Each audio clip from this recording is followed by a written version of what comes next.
हम लोगों ने इसके पहले एक लेक्चर में थोड़ा सा परिचय पे बात हुई थी। संविधान एवं राज्य व्यवस्था यानी इंडियन कॉन्स्टिट्यूशन एंड पॉलिटी, उस पर हमारी आपकी बात शुरू हो चुकी है। इस पर और इसका पूरा बेस है जो आपके कंपटीशन का बाइबल है एम लक्ष्मीकांत, जिसे मैं नहीं मानता हूँ कि बाइबल, उसमें जो भी चीज़ें हैं उसको समझने में कभी कभी उम्र भी निकल जाती है। एम लक्ष्मीकांत यूट्यूब पे बहुत लोग पढ़ा रहे हैं या बहुत सारे वीडियोज अवेलेबल हैं, 24 घंटे 72 घंटे है ना, 200 घंटे जितना जैसा जो बना पाया है।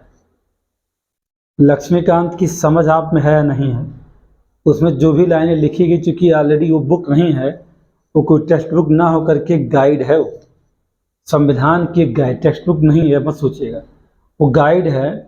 और उस गाइड को ही अगर आप नहीं समझ पा रहे हो तो उस गाइड को समझने के लिए कौन सी गाइड आएगी?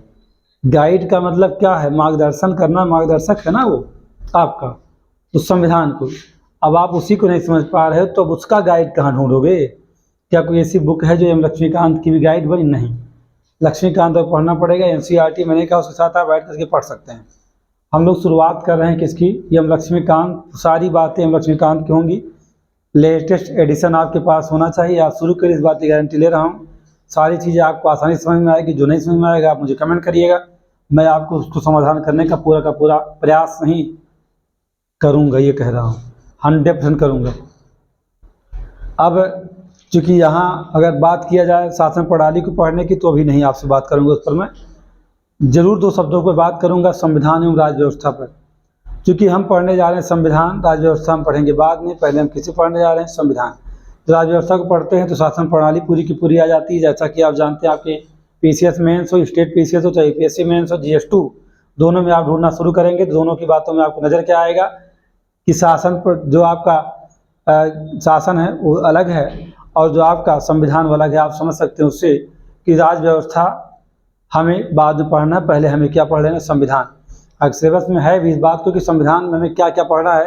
टॉपिक 1 जीएस2 का, टॉपिक 1 यूपीएससी हो या यूपी पीसीएस हो या अदर जितने स्टेट पीसीएस है, जहाँ पर डिस्क्रिप्टिव मोड पर मेंस में जीएस को रखा गया है, संविधान वहाँ सिलेबस के रूप में है। तो ये समझिए कि आपके काम की सारी वीडियो है। अगर आप ये भी मैं आपको बता दूँ, आप नेट का एग्जाम दे रहे हो या टीजीटी पीजीटी कोई भी ऐसा एग्जाम दे रहे हैं, तो ये समझिए उसके लिए तो रामबाण है पूरी तरह, क्योंकि कुछ यहाँ बचने वाला नहीं है। तो हम शुरू करते हैं कि इसका संविधान, राज्य व्यवस्था। संविधान का क्या अर्थ होता है और संविधान का क्या, संविधान और राज्य व्यवस्था दोनों के लिए अलग अलग शब्द हैं। संविधान के लिए हम कॉन्स्टिट्यूशन वर्ड का यूज करते हैं और राज्य व्यवस्था के लिए हम पॉलिटी का शब्द यूज करते हैं। पॉलिटी शब्द अंग्रेजी में हमेशा चिल्लाते रहते हैं, लेकिन इस बात को नहीं जानते हैं कि वास्तव में है क्या। अब बात करते हैं, हमने कल इसके पिछले लेक्चर में मैंने बताया था कि जो संविधान कोडिफाइड है, एक संहिताबद्ध कानूनों का संग्रह है, दस्तावेज, जिसमें इतनी विविधता है कि सालों हजारों साल तक बना रहे। ऐसे संविधान को भारत में संविधान सभा ने रचा है। इसके बारे में और क्या बताया जाए, बहुत ज़्यादा कुछ शब्द हैं कहने के लिए, लेकिन कम से कम शब्दों में मैं आपको बता सकता हूँ। क्योंकि ऑनलाइन क्लासेज में इतने अच्छे से नहीं चीज़ें हो सकती जितना कि ऑफलाइन में हो सकता है। इस बात को आप समझने का पूरा प्रयास जरूर करिएगा। कुछ बातें छूटनी तय हैं, मैं चाह करके भी उसे कवर नहीं कर सकता हूँ, क्योंकि आप 2 घंटे का वीडियो देखना पसंद बिल्कुल नहीं करेंगे। आपको 40 मिनट के अंदर लक्ष्मीकांत आना चाहिए। आपके अंदर पेशेंस नाम की कोई चीज़ होगी नहीं, इसलिए मैं ये नहीं कह सकता हूँ कि आप जो भी आप आगे समझ सकते हैं मेरे बारे में, जो भी आप कहना चाहें कह सकते हैं। अब बात होती है किसकी? संविधान और राज्य व्यवस्था की। मैं पहले बात करूंगा संविधान की। इस देश को संविधान की आवश्यकता क्यों पड़ी, और पहले संविधान के अर्थ की बात कर लिया जाए। बहुत आसानी से लोग इस बात को कह देते हैं, क्या बहुत आसानी से कहते हैं कि समधन विधान इक्वल क्या हो गया? संविधान। ऐसा लोग बताते रहते हैं। क्या बताते हैं? कहेंगे सम धन विधान। ये बीए पास वाले जितने हैं टीचर, वो सब अक्सर यही बताते हैं, सम धन विधान इक्वल क्या कह देंगे? कहेंगे ये है संविधान। अर्थात लगाएंगे, अर्थात क्या? ऐसा विधान जो सबको समान कर दे, ऐसा लोग बताते रहते हैं। आप ये बात जान लीजिएगा, ये बात आर्टिकल 14 की है। क्या अनुच्छेद 14 संविधान की परिभाषा देता है? क्या रॉन्ग? ये बातें तो आर्टिकल 14 की है। समानता का सिद्धांत वही है ना, 14 से लेकर 18 तक। ये उसकी परिभाषा है, आप नहीं जो संविधान की परिभाषा ढूंढिएगा आप। अब हम इसको रिमूव करते इसका कोई मतलब नहीं आपके लिए। ये जो आप परिभाषा है इसका कोई मतलब नहीं, इसे रटने का प्रयास मत करिए, बिल्कुल नहीं, कोई जरूरत नहीं है। आप सिविल में अगर हैं तो नहीं जरूरत है। वैसे आप वनडे में कुछ अगर झक मार रहे हैं तो बिल्कुल कर सकते हैं, सालों साल झक मारने के लिए आप तैयार भी हैं, आप मारते रहिए। इंक इसमें डालोगे थोड़ा सा। तो कॉन्स्टिट्यूशन वर्ड लैटिन वर्ड कॉन्स्टिट्यूटरे से लिया गया है। कॉन्स्टिट्यूटरी लैटिन वर्ड है जिसे लोग कह सकते हैं कि कुछ लोग कहते हैं घास की ऐसी भूमियाँ जो आपस में जकड़ी हुई हैं, लेकिन मैं ये कहता हूँ कि ये जकड़न है। यानी क्या है, मैं जकड़न शुद्ध व्यवहारिक भाषा में बता रहा हूँ। क्यों? क्योंकि किसी चीज़ को अगर आप जकड़ लीजिए, यानी नियमों की किसका क्या है, नियमों आबलिक क्या विधियों, नियमों और विधियों का जकड़न, यानी क्या जाल, ये क्या है, संविधान है। अब जो नियम और विधि की बात जब की जाती है, जब हमने कहा कि नियम एवं विधियों का, संविधान का मतलब क्या होता है कि नियम एवं विधियों का संग्रह लोग कह देते हैं, लोग कहते हैं, मैं कहता हूँ नियमों एवं विधियों का समुच्चय है। यानी संविधान की एक सटीक परिभाषा कहाँ निकल के आती है, जकड़न शब्द से ही अगर आप सोचेंगे तो इसकी परिभाषा जब निकल के आएगी तो क्या, विधियों एवं नियमों का ऐसा समुच्चय। मैं यहाँ संग्रह की बात नहीं करूँगा, ये संग्रह नहीं किया गया इसका, समुच्चय जो किसी राज्य की राजनीतिक संरचना को शासित एवं नियंत्रित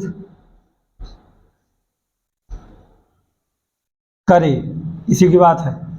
इतनी बात अगर आपको पता है तो आप कहीं भी जाइए, संविधान की परिभाषा आपकी पहुंच में होगी।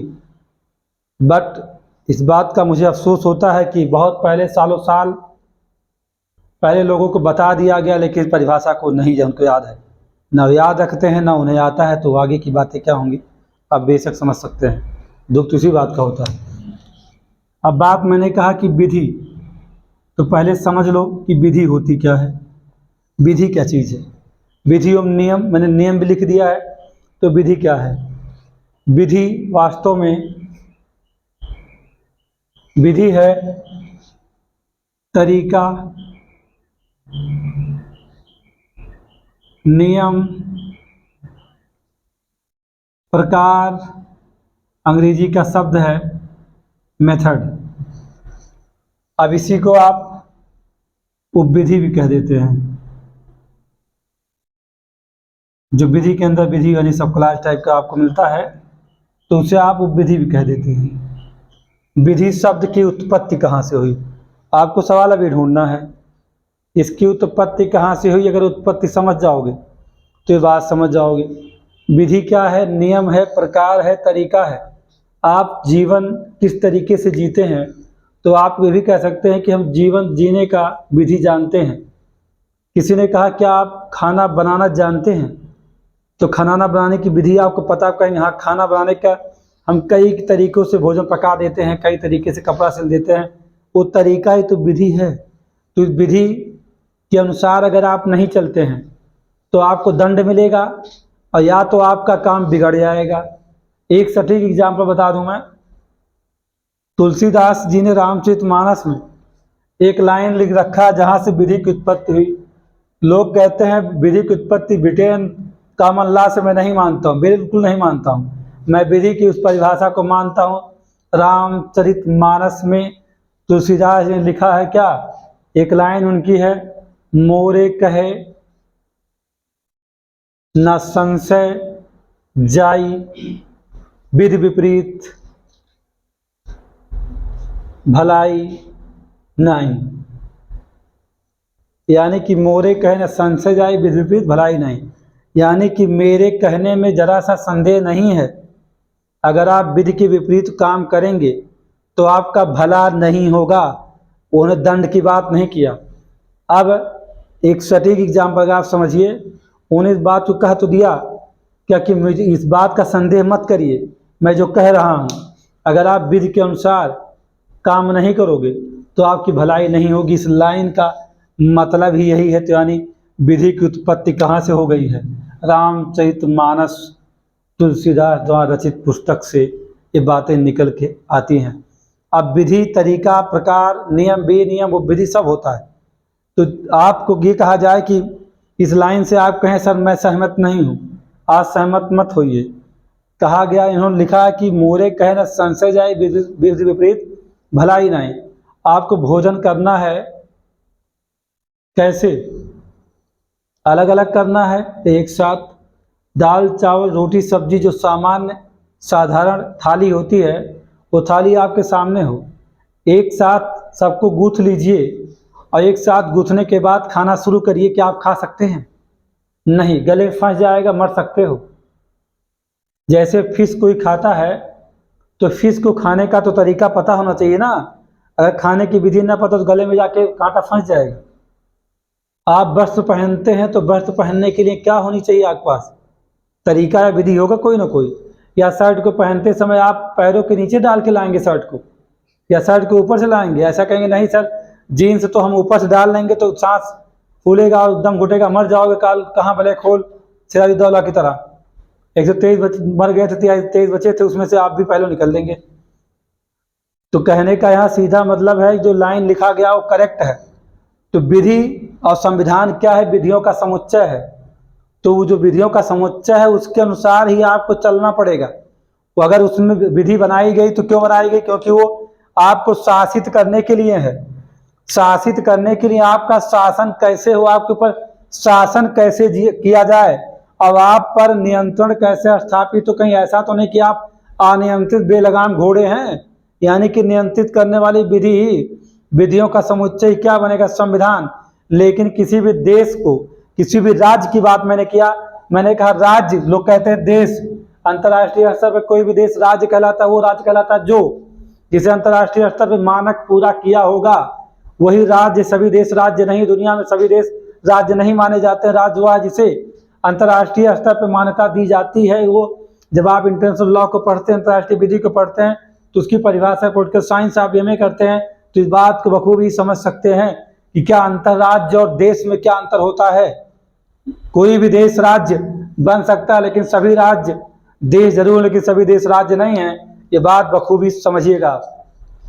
मैंने कहा कि शासित और नियंत्रित, शासित करना क्या गवर्न है और नियंत्रित करना कंट्रोल है, यानी कंट्रोलिंग पर रेगुलेट करना है किसी को। यानी हमें हमारे ऊपर विधियों का एक ऐसा, एक कह सकते हैं एक पुस्तक लिखी गई, आप ये भी कह सकते हैं कि एक दस्तावेज बनाया गया जिसमें नियम विधियों का पूरा समुच्चय कोडिफाइड कर दिया गया। और इसलिए किया गया क्योंकि राज्य की, किसी भी राज्य की राजनीतिक संरचना, अब यहाँ जाइए आप, राजनीतिक संरचना, यानी राजनीतिक संरचना जो होती है किसी देश की 3 चीजों से मिलकर बनती है। क्या? सबसे पहले बनती है विधायिका, और दूसरा है कार्यपालिका, और तीसरा है न्यायपालिका। किसी भी देश की राजनीतिक संरचना, राज्य की राजनीतिक संरचना में इन तीनों का होना आवश्यक है। बिना इनके वहाँ की राजनीतिक संरचना बिल्कुल हो ही नहीं सकती है। किसी भी देश को राज्य बनना ही बनना है तो उसकी मूलभूत तत्व कह सकते हैं, लेकिन राज्य के मूलभूत तत्व ये नहीं है। हाँ, इनमें इनके होने पर उस राज्य में मूलभूत तत्व निर्मित हो जाते हैं कि उसके पास एक निश्चित जनसंख्या हो, उसके पास भूभाग हो, एक निश्चित उसका अपना क्षेत्र हो, उसके साथ ही साथ वहाँ एक संप्रभु सरकार हो। तो यानी कि संप्रभु सरकार होगी तो जाहिर सी बात है कि राज्य तभी कहलाएगा, उसमें संप्रभुता होगी तब होगी।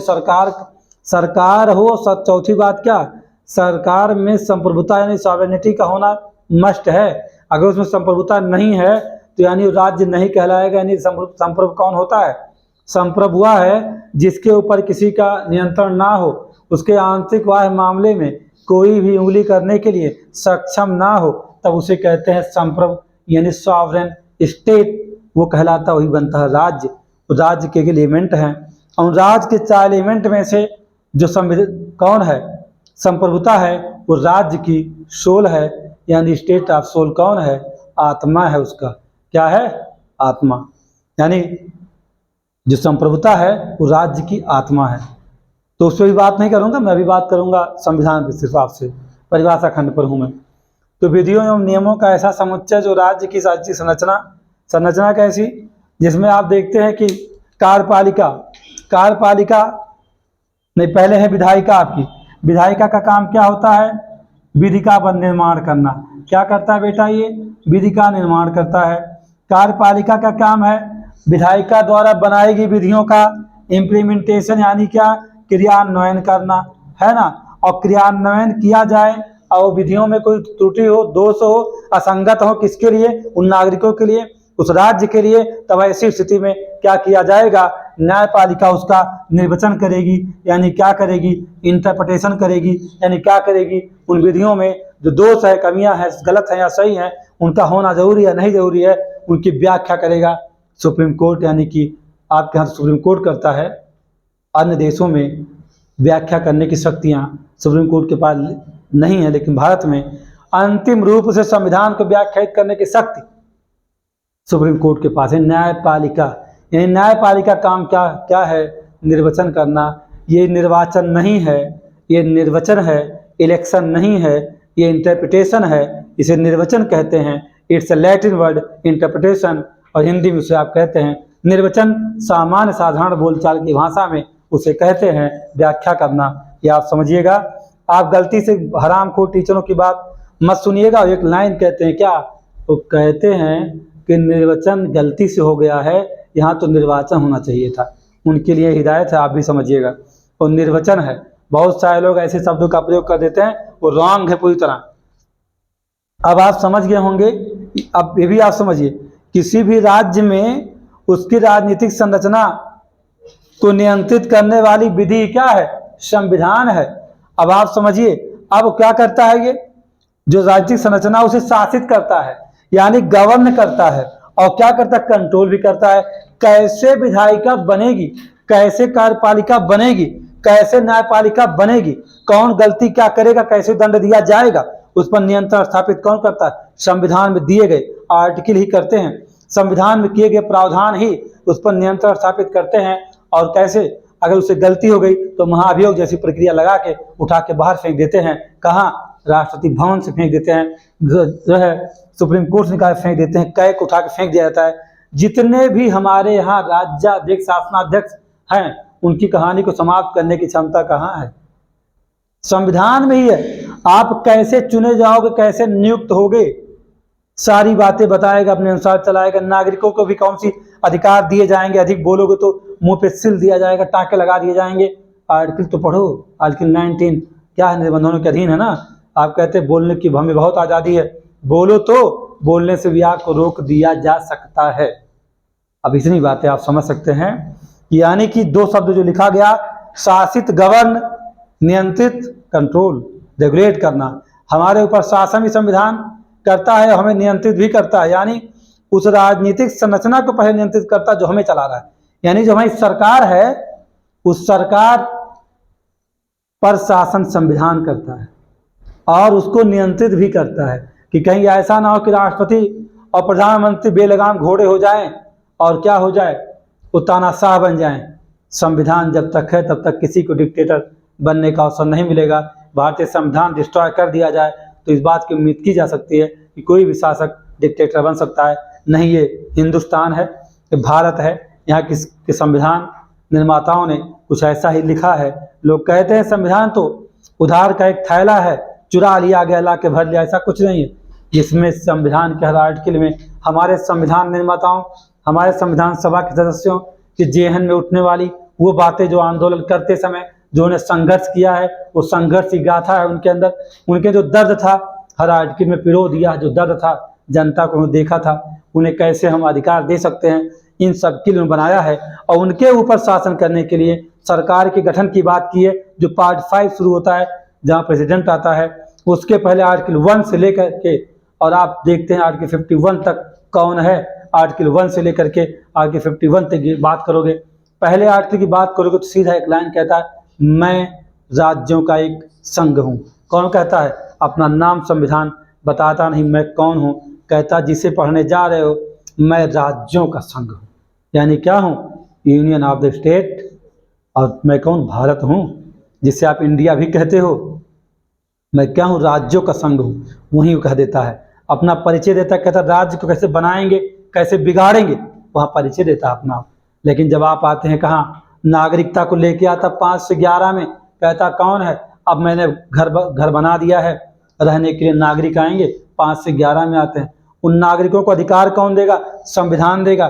कौन नागरिक रहेगा, कौन नहीं रहेगा, ये संविधान तय करेगा। यानी कि वो शासित कर रहा है, हमें भी गवर्न कर रहा है। गवर्न किया और हमें कंट्रोल करने के लिए अधिकार तो दिया, लेकिन कंट्रोल करने के लिए कहा कि अगर ज़्यादा बोलोगे तो चुप भी करवा दूंगा, यानी दंड भी मिलेगा।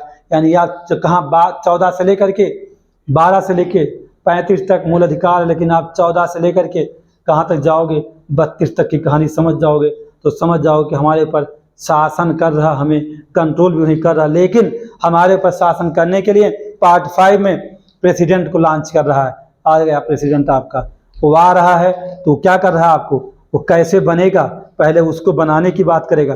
कैसे तुम जनता पे शासन करोगे और तुम उनके लिए क्या करने वाले हो। प्रधानमंत्री हो, चाहे राष्ट्रपति हो, मुख्यमंत्री हो, राज्यपाल हो, सबकी बातें आप कर दीजिए। सारे के सारे शासन करते हैं, लेकिन शासन करने का तरीका संविधान बताता है। अपने मन से नहीं कुछ कर सकते, नहीं तो जब चाहो जिस मुख्यमंत्री को उठा कर फेंक दो, उसका पद से मुक्त कर दो। वर्तमान का जो अगर आप देखते हैं करंट सिनेरियो ऐसे ही बनता है कि अगर ऐसा ना होता तो जब चाहता सेंट्रल गवर्नमेंट किसी भी सीएम को उठा के खत्म कर देता। लेकिन संविधान कहता ना ना ना ना, मैं शासन भी करूंगा तुम पर और नियंत्रण भी करूंगा। नहीं तो इस देश में वर्तमान में बहुत सारे मुख्यमंत्री साफ कर दिए जाते। अब मेरी बात आप समझ सकते हैं, बिना कुछ कहे कुछ शब्दों में कुछ कहानी को समझ जाइए। क्योंकि GS2 250 नंबर का यूपीएससी में है, स्टेट पीसीएस अगर यूपीपीसीएस मेंस दे रहे हो तो 200 नंबर का है, इतना नंबर इसमें पा सकते हो। अगर ये आ गया तो 200 में 130 से 35 नंबर बहुत अच्छे से पा सकते हो, इतना आप समझिएगा। एक बात और है, ये बहुत ही मज़ेदार सब्जेक्ट है। मज़ेदार इसलिए है कि कड़ियाँ से कड़ियाँ जुड़ती हैं, लेकिन मैं इतना ज़रूर कहूँगा आपसे कि आपको पढ़ना ही पड़ेगा, क्योंकि बिना इसको ठीक से आत्मसात किए इतिहास नहीं है। संविधान कहने के लिए बहुत आसान होता है, लेकिन उसे आत्मसात कर जाइए, लिखना आसान हो जाएगा।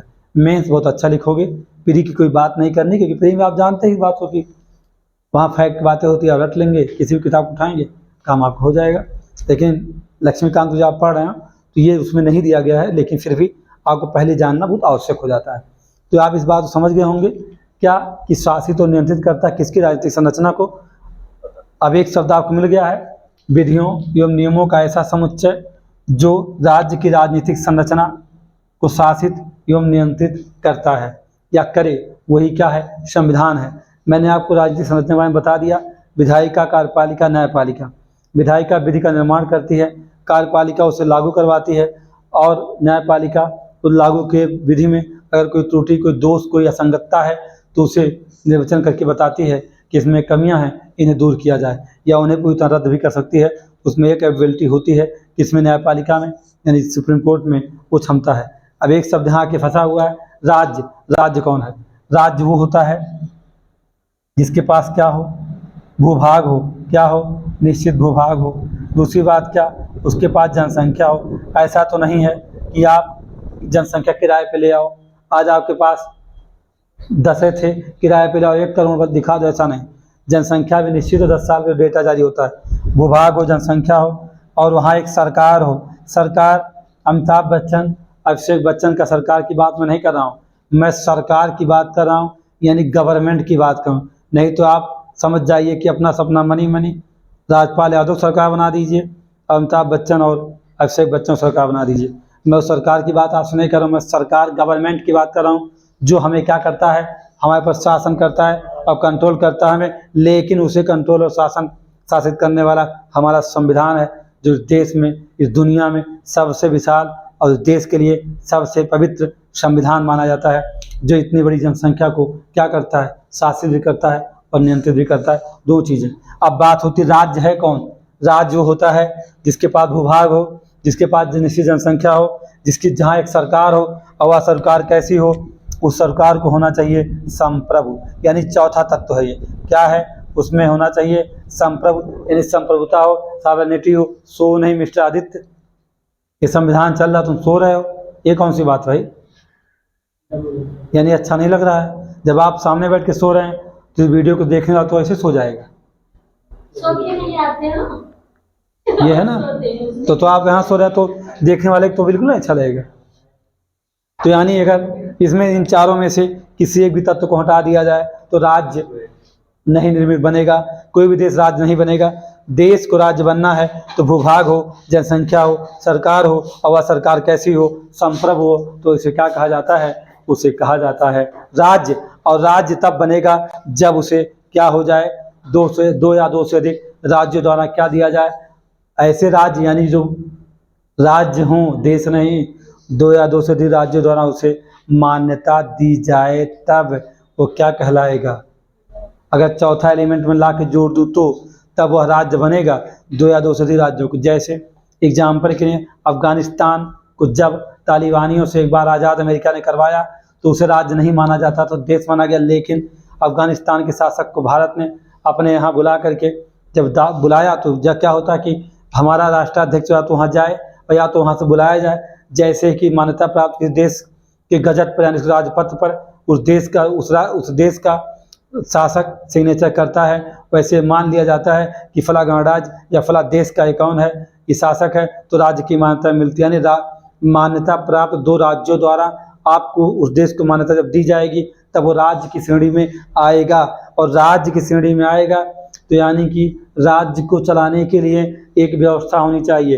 किसी भी राज्य को चलाने के लिए एक व्यवस्था होती है, और वह व्यवस्था जब जुड़ती है तो क्या कहलाता है? वो कहलाता है राज व्यवस्था। क्या कहलाएगा? राज व्यवस्था। यानी किसी भी राज्य को चलाने के लिए अगर मैं कहूँ तरीका हो, विधि हो, कोई नियम हो, कैसे राज्य को चलाया जाए, तो जिस तरीके नियम विधि से आप चलाते हैं, जिस व्यवस्था ने प्रबंध जो करते हैं, वही तो राज व्यवस्था है, बस और कुछ इसमें है नहीं। यानी कि राज्य को चलाने के लिए जितना प्रबंध किया गया या व्यवस्था दिया गया वही राज व्यवस्था है। लेकिन एक सवाल उठता है कि राज्य पहले है या राज व्यवस्था पहले है? राज व्यवस्था की आवश्यकता क्यों है?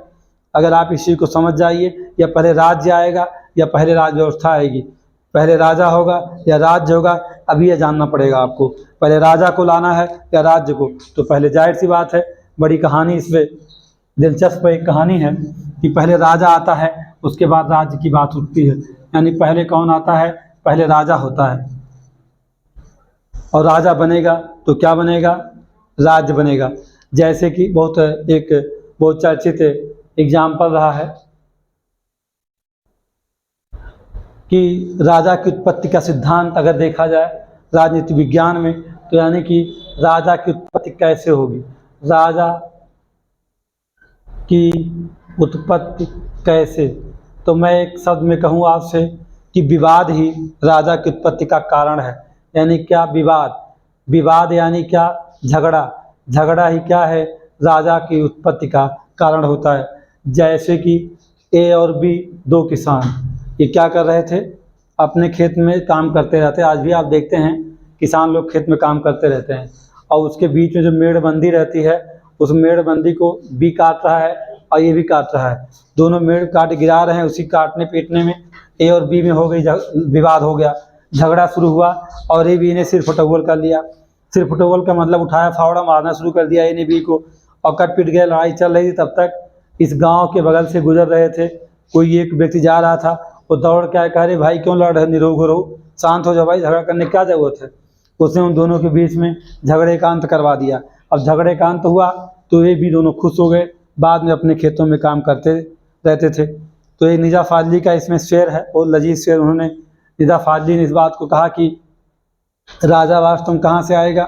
उन्होंने कहा कि इस पे लाइन जो एग्जाम्पल उसी पे लाइन है कि जो है हम दोनों अपने अपने खेतों में करते थे काम और मेरे झगड़े का राजा पड़ गया नाम, ऐसा आप कह सकते हैं, है ना, या हमारे विवादों का, ऐसा कुछ आप, उनकी लाइनें कुछ और, लेकिन सिंपली समझने के लिए आप इस शेर का इस्तेमाल कर सकते हैं, है ना, कि अब वो दोनों को झगड़ा नहीं करते तो निपटाने के लिए सी यानी तीसरा नहीं आता, उसने झगड़े को निपटा दिया। अब निपटा दिया तो ये भी खुश रहने लगे। अब उसी गांव में एक बड़े से गांव, जिस गांव में ये भी रहते थे, उस गांव में और लोगों के बीच में विवाद हुआ, लड़ाई झगड़ा चल रहा था। ए ने कहा बुलाओ फलाने व्यक्ति को, सी को बुला लो, क्योंकि उन्होंने हमारे भाई और हमारा विवाद खत्म कर दिया था, हम लोग खुश हैं, तो सी को बुला लिया गया। अब पूरे गांव का विवाद सी हल कर रहा है। एक समय ऐसा है कि जो पड़ोस में गांव है, यानी कि ये डी गांव एक है और ई एक गांव है, एक गांव में अलग अलग गांव झगड़ा विवाद हो रहा है, तो लोग कह रहे हैं फला ठाकुर साहब को बुला लो, वो विवाद अच्छे सुलझ जाते हैं। अब सी को बार बार हर जगह बुलाया जा रहा है, अब इसको बार बार बुलाया जा रहा है, इसका क्षेत्र का विस्तार हो रहा है। यह पहले कैसे चलता था, हाथी चला, गधे चला, अब घोड़े चल रहा है, लेकिन विवाद इतने होते हैं हर जगह, एरिया बढ़ता चला गया, विवाद निपटाने का कैसे पहुंचेगा वो। अब वो ठाकुर साहब पहुंच नहीं सकते हैं, तो ठाकुर साहब ने कहा कि अब तो इतना बड़ा क्षेत्र हो गया, यानी कि 32, 87, 253 किलोमीटर का क्षेत्र हो गया, तो मैं क्या करूं, अकेला एक व्यक्ति कैसे कहाँ कहाँ पंचायत निपटाएगा। तो उसने कहा अब जब आप मेरे अधीन, मुझे आप मानते हैं, हमें सम्मान देते हैं, तो मैं अब क्या बनूंगा, आपका राजा। अब उन्होंने क्या किया, उन्होंने वो बन गए राजा। कौन बन गया, राजा बना सी, क्योंकि क्षेत्र बढ़ता गया और इतना बड़ा बन गया कि एक पूरा प्रांत बन गया, एक स्टेट बन गया। तो उन्होंने सोचा कैसे भाई, एक ही जगह अगर एक ही दिन में एक ही समय विवाद हो रहा है तो एक व्यक्ति कैसे पहुंचेगा, चाहे उसके पास कोई साधन हो, पहुंच ही नहीं पाएगा। तो उन्होंने कहा ठीक है, अब आप मुझे इतना सम्मान देते हैं, मेरी बातों को आप मानते हैं, तो मैं बनाऊंगा क्या, नियम बनाऊंगा भैया आपके लिए। यानी उन्होंने बना दिया क्या, नियम बना दिया। उन्होंने नियम बनाया और नियम या विधि क्या है, उसी के अनुसार जीवन जीना है। यानी नियम बनाया उन्होंने कि अगर चोरी करोगे तो ये दंड दिया जाएगा, आपको इतने कोड़े मिलेंगे, और अगर आपने किसी को मार डाला तो आपको, अगर किसी का आपने दांत तोड़ा तो आपका दांत तोड़ दिया जाएगा। ऐसा कुछ नियम, कठिन नियम उस राजा ने, उस व्यक्ति ने बना दिया, ठाकुर साहब ने बना दिया। अब उस एरिया में, यानी कह सकते हैं कि 10, 20, 50 किलोमीटर या 100, कह सकते हैं कि बहुत बड़े परिक्षेत्र में, अब वो जो नियम बनाया था वो नियम सभी लोगों ने मान लिया। अब लोग उन नियम के अनुसार जीवन जीना शुरू कर दिए। यानी नियम के अनुसार जीवन जीना शुरू कर दिए, तो एक नियम उसमें नहीं है, उसमें बहुत सारे नियम बना दिया था उन्होंने, तो नियमों का क्या बन गया, समुच्चय बन गया। अब उन नियम के अनुसार लोग शासन कर रहे थे, तो उस व्यक्ति को लगा कि अच्छा ये बताओ, नियम बनाने के लिए कैसे बनाएंगे, एक सभा बनाएंगे, सभा से एक परिषद बनाएंगे, परिषद क्या करेगी, तो सभा बनाएगी क्या, सभा में चर्चा होगा, हाथ उठा करके लोग बताएंगे सहमत हो इस नियम, सहमत है, नियम बन गया, वो नियम पास हो गया। अब नियम कौन लागू करवाएगा, तो घोड़े पे सवार उसने तैयार किया क्या, 4-5 अपना सिपा सलार, और कहा डुग्गी पिटवाओ जाके। डुग्गी पीटोगे तो क्या होगा, लोग नियम को जानेंगे।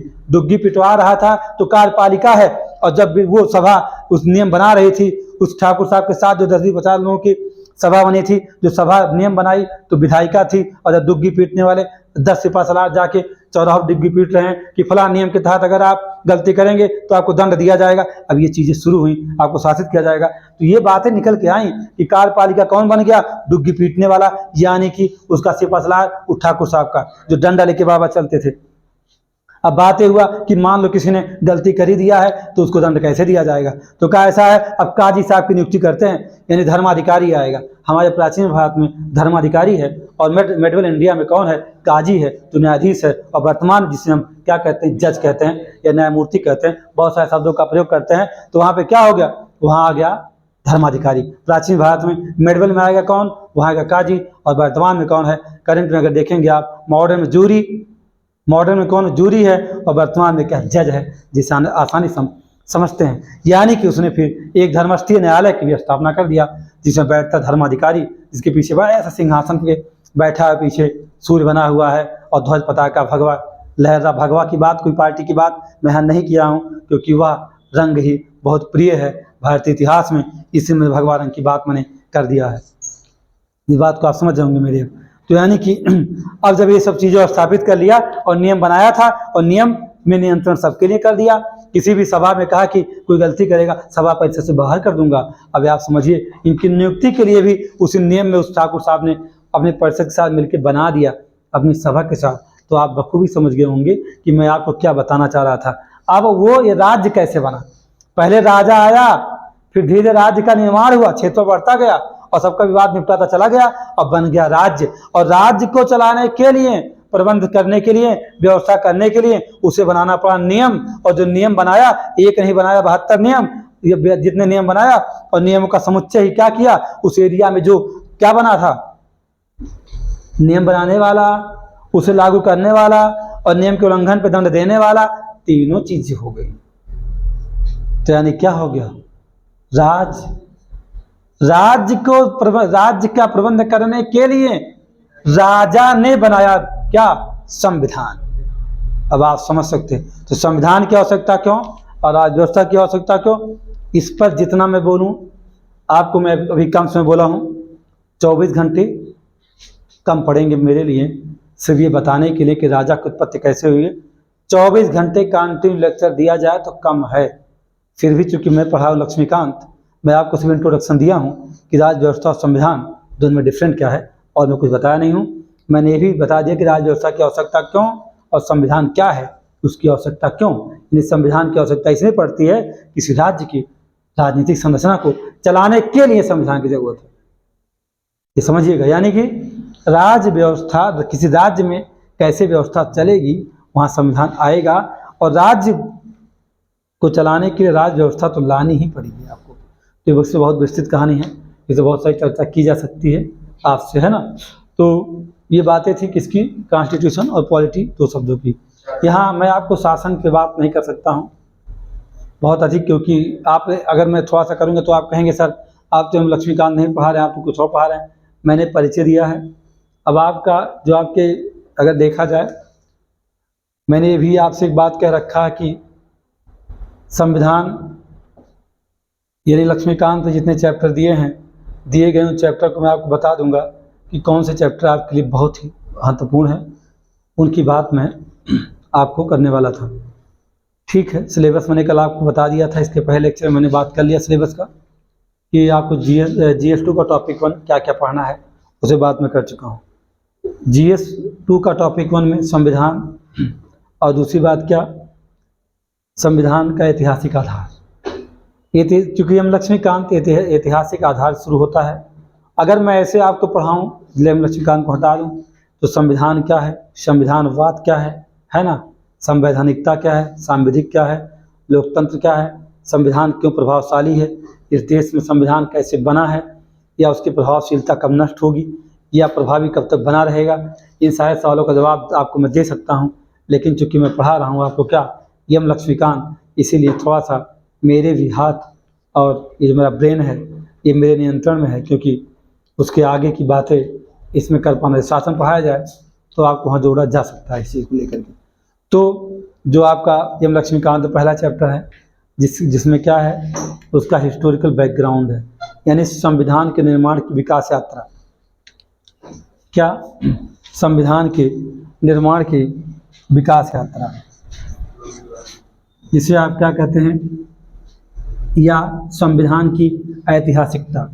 लेकिन क्या करूं, मन मेरा अभी इस बात को लेकिन मानने को तैयार नहीं है कि संविधानवाद क्या है और संविधान क्या है। संविधानवाद, संविधान की संवैधानिकता या संविधान की प्रभावशीलता, यदि मैं उस पर बात न करूं, पता नहीं कि मेरी आत्मा मेरा साथ नहीं दे रही है। अगर मैं उसे छोड़ता हूं तो क्या अच्छा या नहीं, समझ में नहीं आ रहा मुझे इस बात को लेकर के। फिर भी मुझे लक्ष्मीकांत में बात कर दिया हूँ, किसका, एम लक्ष्मीकांत का। तो इसलिए आप जो भी समझिए, अगर आपको लगता कि नहीं उसकी आवश्यकता है तो आप कमेंट करिएगा। मैं कभी न कभी इस पर लेक्चर दे करके 1-2 पार्ट में, 2-3 पार्ट में बनेगी चीज़ें, 2-3 पार्ट क्या, कम से कम 20 पार्ट पे हमें बात करनी पड़ेगी आपसे। यानी लगभग 70 से 75 पेज का एक नोट्स आपको रेडी करना पड़ेगा मेरे साथ। मैं बाद में ऐसा कर दूंगा, अलग से कोई समस्या आपको नहीं आएगी अगर आप चाहें। क्योंकि अभी यहाँ एम लक्ष्मीकांत की बात चल रही है, इसलिए हमको अपने आप को रोकना पड़ रहा है, जबकि रुकना मैं चाह नहीं रहा हूँ, ये समझिएगा। तो हम बात करने वाले हैं किसका, संविधान की ऐतिहासिकता। किसकी बात करने जा रहे हैं, संविधान की ऐतिहासिकता। क्या? ऐतिहासिकता यानी हिस्टोरिकल बैकग्राउंड, या मैं क्या कह देता हूँ इसे लोग कहते हैं संविधान की विकास यात्रा। क्या कहते हैं? संविधान की विकास यात्रा। अब इस यात्रा को शुरू करने से पहले अगर आप मॉडर्न इंडिया का यानी किसे आधुनिक भारत जो आपका है उसके चैप्टर को पढ़ रखा हो, कहाँ से? 1757 प्लासी अंग्रेज़ों के आगमन से अगर आपने चीज़ों को समझा है तो आप संविधान की विकास यात्रा वास्तव में अंग्रेज़ों के आने से ही शुरू होती है। यानी ब्रिटिश ईस्ट इंडिया कंपनी या यूरोपीय कंपनियों में कौन अंग्रेज़ की बात किया जाए, उनका भारत आना, भारत में 1757 प्लासी को लड़ना, आंग मराठा आंग मैसूर और बक्सर को लड़ना।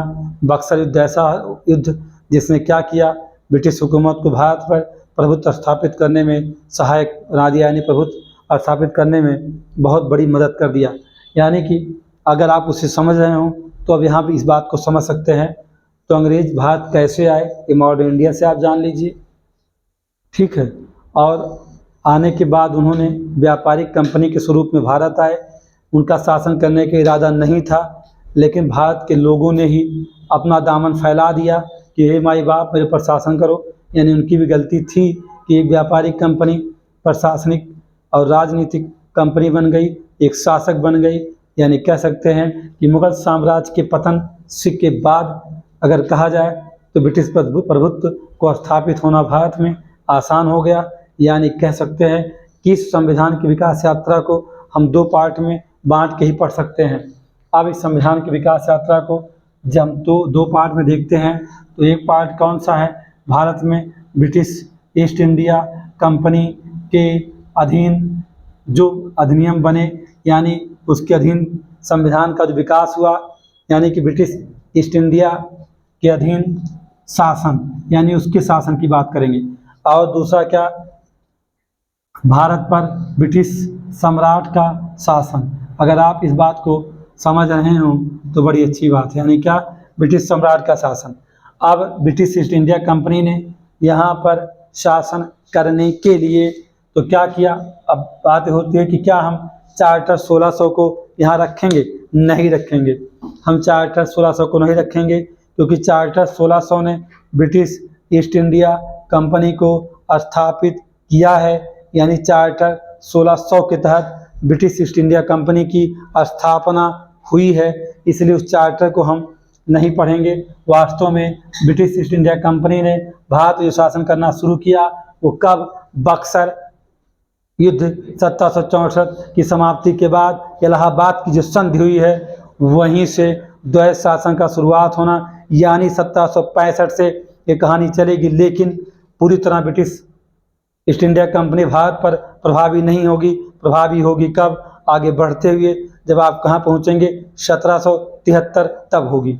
यानी कि ब्रिटिश ईस्ट इंडिया कंपनी के अधीन रहते हुए भारत में संविधान विकास यात्रा कहाँ से शुरू होगी, रेगुलेटिंग एक्ट 1773 से। यानी कहाँ, 1773 से लेकर के 1858 तक का जो सफ़र है वो क्या है, किसके अधीन है, ब्रिटिश ईस्ट इंडिया कंपनी के अधीन है। और जब यहीं आप सम्राट के शासन की बात करेंगे तो सम्राट शासन करेगा 1858 से 1947 तक। जो अधिनियमों का, विधियों का इतिहास है, उस ब्रिटिश सम्राट जब शासन कर रहा था उसने भारत में शासन करने के लिए बहुत सारे क्या नियमों अधिनियमों को बनाया था। तो यानी कि वो 1858 में उसका शासन शुरू होगा भारत पे। कब, 1 नवंबर 1858। इलाहाबाद का कड़ा उस समय कौन है, कौन उसमें भाई वायसराय, गवर्नर जनरल, क्या नाम था उसका, बोलिए कौन ऐसा है उस समय, लॉर्ड कैनिंग। जो भी आप जानिए, हमें नहीं पता। हमने जो कहा था मॉडर्न इंडिया पढ़ के आइएगा। इलाहाबाद के कड़ा में घोषणा पत्र पढ़ा जाएगा और गवर्नर जनरल क्या बन जाएगा, वायसराय जैसे बनेगा। वायसराय, वायसराय मीन्स होता है पावर का किसी और के रास्ते से जाना, सीधा पावर आप तक ना आए, आप किसी सीधे शक्ति के अधीन ना हो, जब उसकी शक्ति को किसी और के लिए डेलीगेट कर दिया जाए, यानी वाया कर दिया जाए, तो यानी क्या बन गया, वायसराय। पहले गवर्नर जनरल शासन करता था तो कंपनी शासन करती थी, यानी कौन, ब्रिटिश ईस्ट इंडिया कंपनी। यानी 1773 से लेके 1858 तक गवर्नर जनरल ऑफ इंडिया होता था। लेकिन जैसे ही 1858 में ब्रिटिश ताज में शासन अंतरित होता है, कब, 1 नवंबर 1858 का इलाहाबाद में लॉर्ड कैनिंग द्वारा क्या पढ़ा जाएगा, एक घोषणा पत्र पढ़ा जाएगा। वही घोषणा पत्र पढ़ते ही संपूर्ण साम्राज्य भारत का किसकी कहाँ चला जाएगा, साम्राज्य की संपूर्ण शक्तियाँ ब्रिटिश ताज में यानी ब्रिटिश क्राउन में अंतरित हो जाती हैं। अंतरित हो जाती हैं तो ही शासक कौन बन जाता है, ब्रिटिश सम्राट बनता है शासक। उसने भारत में शासन करने के लिए 1858 भारत शासन ने 1858, 1800 क्या कहते हैं 61, फिर उसके बाद 92, ऐसे बहुत सारे उसने अधिनियमों को बनाया कहाँ, भारत शासन करने के लिए। और शासन करने के अधिनियम बनाए थे, उसी में से थोड़ी थोड़ी बातें लेकर के हमारे संविधान की यात्रा हुई है। तो अगर ये कहा जाए कि आपको संविधान की ऐतिहासिकता को जानने के लिए इसको 2 पार्ट में बांटना पड़ेगा। ये लक्ष्मीकांत का अगर आप देखते हैं तो जो आपका उस पेज पर राइट हैंड में जो पैरा शुरू होता है, सबसे ऊपर ये बातें लिखी गई हैं, वहाँ से आप बातें समझ सकते हैं। यानी भारत की संवैधानिकता या भारत के संविधान की ऐतिहासिकता को जानने के लिए हमें इसे 2 पार्ट में डिवाइड करके ही जान सकते हैं, जैसा कि हम लक्ष्मीकांत जी ने ऐसा किया है। बट मैं ये 1773 की बात है, लेकिन मैं आपको बताऊंगा तो कहाँ से, चार्टर 1600 से, चार्टर 1600। क्यों, क्योंकि ब्रिटिश ईस्ट इंडिया कंपनी की स्थापना की बात मैं करूंगा आपसे, स्थापना की बात करूंगा, और थोड़ी सी स्टोरी में कैसे अंग्रेज हिंदुस्तान आ गए हैं इसे चर्चा करूंगा, और फिर कंपनी का स्थापित होना और कंपनी का भारत आ जाना, थोड़ा सा कुछ बातें होंगी हमारी आपकी, हमारे नेक्स्ट लेक्चर में बातें सारी होनी है। लेक्चर बहुत बड़ा नहीं करना चाहता हूँ, मेरा इरादा है 1 घंटे से अधिक ना हो, लेकिन आपके अंदर पेशेंस से बात कर रहे, मेरी सारी बातों को सुनिए, अच्छे से समझिए, क्योंकि सारी बातें लिखी नहीं जा सकती हैं, क्योंकि लिखी जाती हैं सारी बातें तो टीचर जो होता है वो जानते हैं लिमिटेड हो जाता है, सारी बातें यहाँ लिखी नहीं जाएंगी। लेक्चर को फोकस करिए, आप चाहें तो आप चीज़ों को लिख भी सकते हैं। हाँ, कुछ नोट्स मैं आपको बनवाऊंगा, ऐसा नहीं कि नोट्स नहीं बनाऊंगा, लेकिन हम लक्ष्मीकांत की कोई लाइन नहीं बचेगी। अब मैं आपको सीधी सी बात है, कल आपको मैं मतलब नेक्स्ट लेक्चर में हमारे क्या मिलेगा, चार्टर 1600 और 1773 से लेकर के 1784 तक का मामला या 1813 तक का आपको मैं ले चलूँगा, और ये बहुत अच्छे बताऊँगा कैसे संविधान रचा गया है और इन अधिनियमों की संविधान में क्या भूमिका है, क्यों इन्हें पढ़ा जाता है, ऐसा क्यों कहा गया कि संविधान की विकास यात्रा 1 दिन की नहीं है, 2 साल 11 माह 18 दिन में संविधान नहीं लिखा गया है, ये आपकी भूल है, क्योंकि संविधान वास्तव में लिखा जा रहा था 1773 से ही। यानी कौन लिख रहा था, ब्रिटिश ईस्ट इंडिया कंपनी जो है हमारे पर शासन कर रही थी, तो ब्रिटिश ईस्ट इंडिया कंपनी को चलाने के लिए कहाँ, ब्रिटेन में जो अधिनियम बनते थे उसी के अधीन हम रहते थे। यानी कह सकते हैं हमारे संविधान की जड़ें कहाँ हैं, 1773 में है, रेगुलेटरी 1773 में है। यानी हमारा संविधान बहुत प्राचीन है, जितने साल हम गुलाम रहे उतने साल हमारा संविधान अपनी यात्रा किया है। यानी कह सकते हैं कि भारत माँ के गर्भ में उतने साल तक पला है, उसका जन्म हुआ है कब, आप समझ सकते हैं 26 नवंबर 1949 को, और उसमें पहला बर्थडे मना लिया कब, 26 जनवरी 1950 को, जब देश को बना दिया क्या, गणतंत्र, एक विशाल गणतंत्र बनाया। तो सारी बातें किताबों में नहीं हैं, ये सारी चीज़ें कंपैरेटिव स्टडी का नतीजा है। आपको मैं ऐसा बना दूंगा संविधान में कि आप हर किसी की चुनौती बन जाएंगे, चाहे आप प्री दीजिए, मेन दीजिए, इंटरव्यू दीजिए, कोई प्रॉब्लम कहीं नहीं होगा। एक बहुत अच्छी क्लास में आपको दूंगा, मेरी बातें आपको समझ में आ रही हूँ तो बहुत अच्छी बात है। आप लोगों तक पहुँचाइए, शेयर करिए, कुछ कहना चाहते हैं सुझाव दीजिए, कुछ ऐसी चीज़ें जो आपके काम की भी सुझाव जरूर दीजिए, मैं उसमें परिवर्तन करूँगा आपके लिए। और रही बात नोट्स की, नोट्स भी आपको अवेलेबल होंगे हमारे टेलीग्राम चैनल पे, आपको थोड़ा पेशेंस रखना ही पड़ेगा। जो क्लास हो जाएगी उसका नोट्स टेलीग्राम चैनल पर डाल दिया जाएगा, ग्राफ नोट्स डाला जाएगा, बाकी लेक्चर की चीज़ें आप ऐड कर सकते हैं, वो आपकी अपनी जिम्मेदारी है। क्योंकि मेंस की चीज़ें जो रहेंगी वहाँ डायग्राम बनेंगे, फ्लो चार्ट बनेंगे, वो आपको मिलेंगे सारी की चीज़ें, लेकिन जो लेक्चर होगा उससे उसमें ऐड कर लीजिए, आनंद लीजिए, लोगों तक पहुँचाइए, क्योंकि सारी क्लासें इसमें निःशुल्क हैं, इसका कोई फीस नहीं, और कभी भी फीस लेने का इरादा भी नहीं है, मुझे इसे पेड कभी भी नहीं करना है, बशर्ते आपका इतना सहयोग कि आप शेयर करिए, लोगों तक मुझे पहुंचाइए, वहाँ पहुंचाइए, उस झोपड़ी में पहुंचा दीजिए जहाँ एक बच्चा पढ़ने के लिए बेताब है लेकिन संसाधन नहीं है, उसके बीच में पहुंचाइए तो मैं समझ जाऊंगा कि मुझे मेरी फीस वहीं से मिल रही है। आप शेयर करिए, जो सुझाव दीजिए। धन्यवाद।